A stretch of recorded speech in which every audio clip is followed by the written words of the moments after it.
Mixing a song is like putting together a bunch of puzzle pieces. Bass and drums fill the low end, guitars fill the mid-range, and vocals fill the mid-range. Cymbals, crashes, and impacts fill the high end, and synths can go anywhere in between. And sometimes you need to make little checks here and there to make sure everything is still sitting where it's supposed to.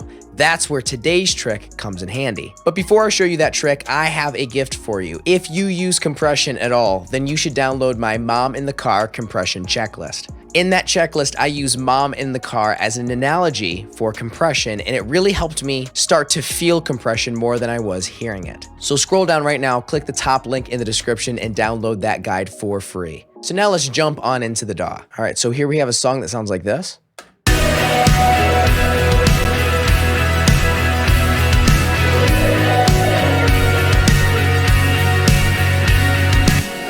And so far, everything seems to be fitting really well in the mix, but there are a couple missing spots, and I want to take a listen to what those are. So we're going to take a EQ, and we are going to put this on our master bus.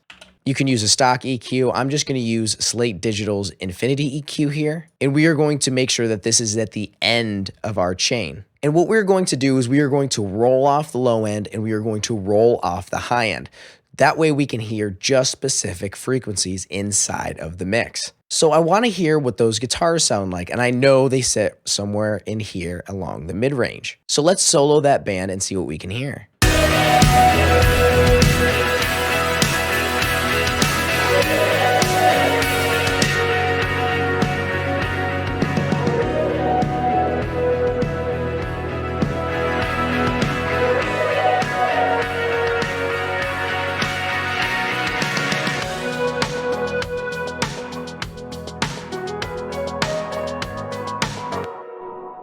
So as you can hear, piano is in there, a little bit of snare is in there as well, and you can actually really start to hear what frequencies sit where and how they're fighting with one another or how they're working well with one another. So I want to hear what things sound like at the low end. So I'm literally going to roll off everything up here, and I'm only going to listen to the low end, and I want to hear how things are sounding.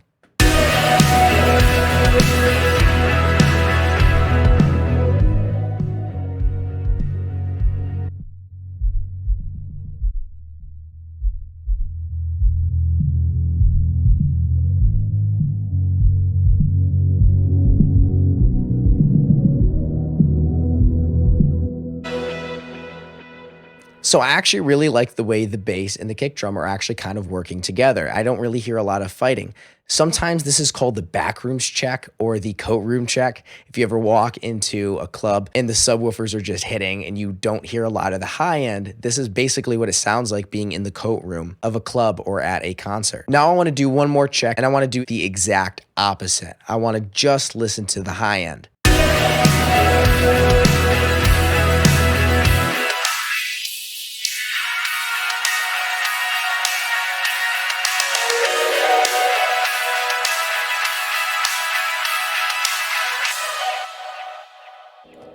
A lot of snare is poking through, and it's actually a lot of snares poking through that like 5K range. I don't have vocals on this track, but when I do bring vocals in, that is something that I should probably pay attention to. So one thing I noticed was the electric guitars. The low end sounded good, the high end sounded good, but those guitars sat in the mid range in just a little bit of a weird way. So let's take a listen to that.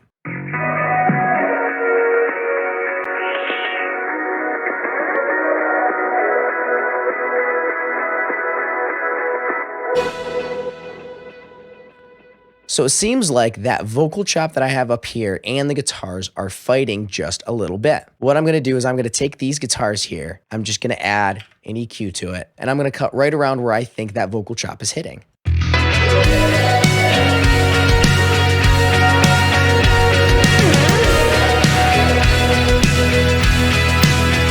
So I'm cutting space so that way that vocal chop can kind of sit in the mix just a little bit better. Let's listen to just that and the guitars at the same time.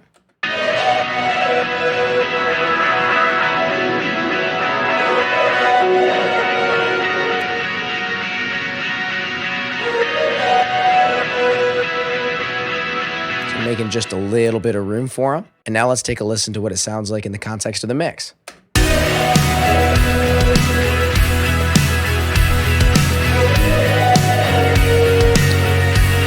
Now let's take a listen to what it sounds like when I solo the band.